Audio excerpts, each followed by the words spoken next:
गांव के किनारे एक पुरानी सुनसान हवेली थी।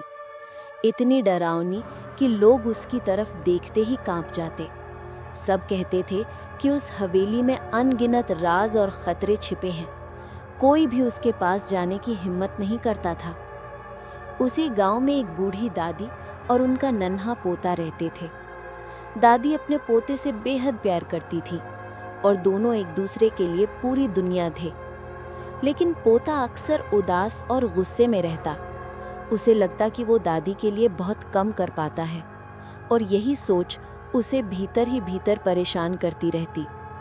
एक शाम दादी ने उसे पास बिठाकर समझाया, बेटा, गुस्से में कभी कोई गलत काम मत करना और याद रखना, उस बंद हवेली के पास कभी मत जाना। पोते ने वादा तो किया, मगर उसके दिल में बेचैनी बनी रही। अगली सुबह जब वो बाजार गया तो एक आदमी ने उसे छेड़ते हुए कहा, सुना है उस हवेली में बहुत सारा खजाना छुपा है, लेकिन कोई भी बहादुर वहां जाने की हिम्मत नहीं करता। ये बात सीधे बच्चे के दिल में उतर गई।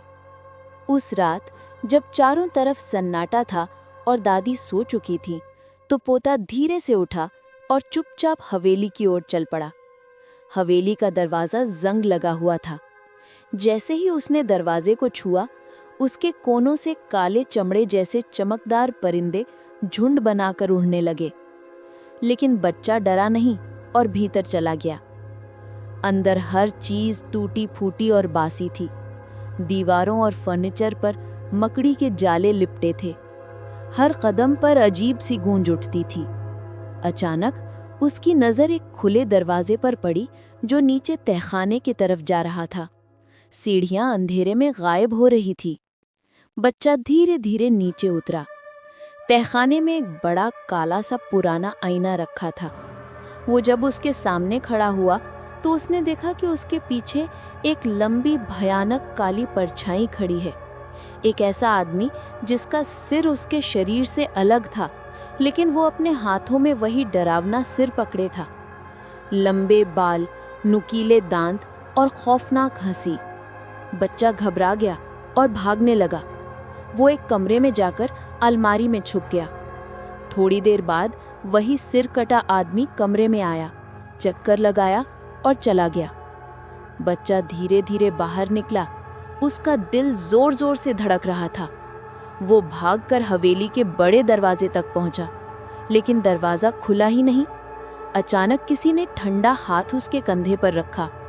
उसने पीछे देखा तो वही सिर कटा आदमी उसके सामने खड़ा था। बच्चा फिर दौड़ा और पलंग के नीचे छुप गया। तभी उस आदमी ने अपने हाथों से सिर जमीन पर गिरा दिया। वो सिर पलंग के नीचे लुढ़ककर बच्चे की आंखों में घूरता हुआ भयानक हंसी हंसने लगा। बच्चा चीख उठा और फिर सीढ़ियों की तरफ भागा। नीचे उसे दिखाई दिया कि कई और सिर कटे लोग अपने अपने सिर हाथों में लिए तहखाने की तरफ उतर रहे थे। वो आईने के सामने अजीब हरकतें कर रहे थे और आईना टूटने लगा। बच्चा डर के मारे चिल्लाया, मुझे छोड़ दो, मेरी दादी हैं, मैं यहाँ बस पैसे लेने आया हूँ ताकि उन्हें अच्छी जिंदगी दे सकूं। सिर कटा आदमी धीरे से अपना डरावना सिर बच्चे के पास लाया, जैसे उसे दिखा रहा हो। बच्चा उस खौफनाक चेहरे को देखते ही बेहोश होकर गिर पड़ा। उधर दादी ने जब अपने पोते को बिस्तर पर नहीं पाया तो समझ गईं कि वो हवेली गया है। बिना डरे वो भागकर हवेली पहुंची। जैसे ही उन्होंने दरवाजा खोला, काले खून से रंग वाले चमगादड़ झुंड बनाकर उड़ निकले।